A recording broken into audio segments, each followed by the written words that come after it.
Howdy folks, today we're going to take a quick look at this new 4K Blu-ray release of The Abyss, one of three James Cameron films that have received the 4K Blu-ray treatment and will release this week. And I will just first start by saying that the film itself I'm a big fan of. I saw it in theaters and I remembered really enjoying it. The third act had some problems, but I still really enjoyed the film, and I thought that Ed Harris was terrific. He was so convincing as that character, as he is in pretty much every role he takes.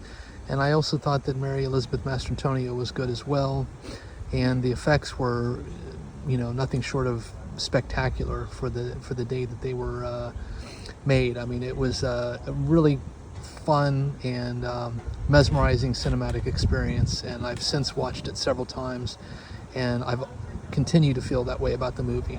Now, the special edition that was released, I believe, in '93 on Laserdisc, I did get around to seeing that, I think around '99 or 2000, and it added about another 25 minutes or so of footage, and it really cleans up the third act in a way that I think is needed.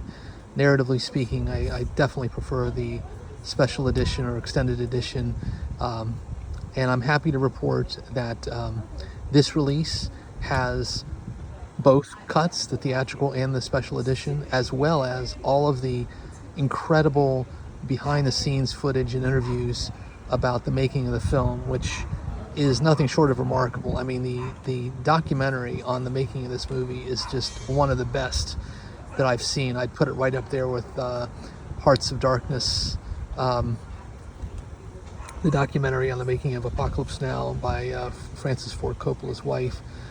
It's just fascinating what happened, what transpired in order to get this film made, and how it really caused big feelings on behalf of pretty much everyone involved. Definitely a fan of that, all that footage. It's funny, I remember first watching it on YouTube back when YouTube only had 10-minute videos, and there were like 10 segments or something along those lines that you could watch the documentary, and I remember just being blown away by that. But I'm happy to report that that's all in here, along with the theatrical and extended editions of this film. The other nice thing is it has a couple of new supplemental features, new interviews with James Cameron, which I think are interesting because, of course, he's now sort of gone on the record as being a reformed abuser, as it were.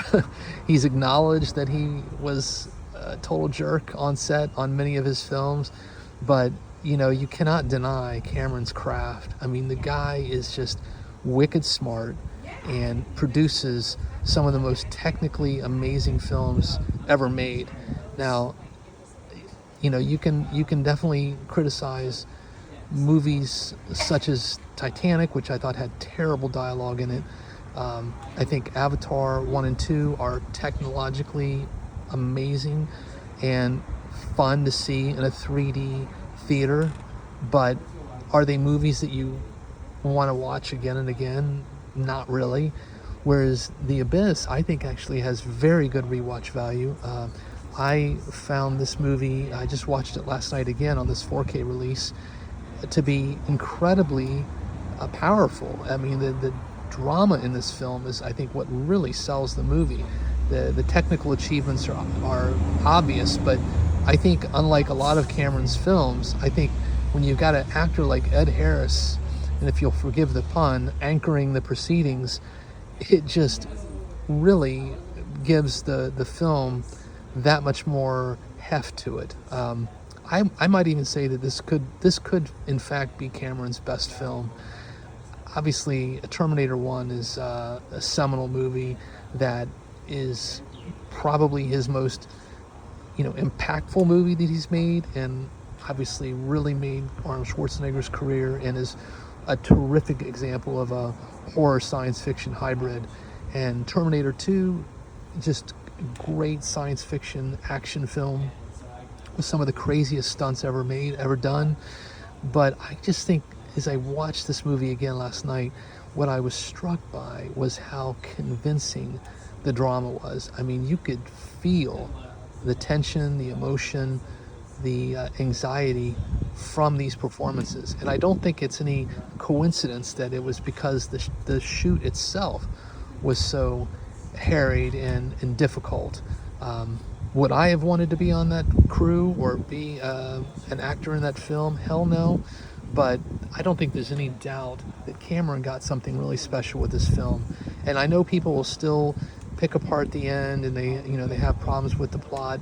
But again, I would just say that this movie is arguably his best, most complete movie.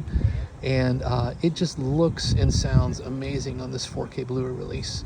I know that some have criticized Cameron, and rightly so, for his overuse of DNR and seemingly wanting to scrub away every ounce of grain in his transfers. But I think in this particular case, I really like the look of this film. I thought that it just looked and sounded amazing. It was like the movie was filmed last week. So highly recommend it. Can't give this film higher marks, quite frankly. Now, I've heard some pretty mixed things about True Lies, that it's almost like a video game in terms of its waxiness. And Aliens, I've heard, is a little better, but still not without problems. But it seems to be the critical consensus is that The Abyss actually hit the sweet spot, with maybe a complaint here or there. Personally, I think it's, like I said, I would just go out and say that it's Cameron's best film. It looks and sounds amazing and has a serious dramatic punch to it. So highly recommend it. Definitely give this particular release a watch. I think you will fall in love with this film again. On that note, please do take care out there, everyone. Stay safe, be kind, and by all means, keep watching good cinema.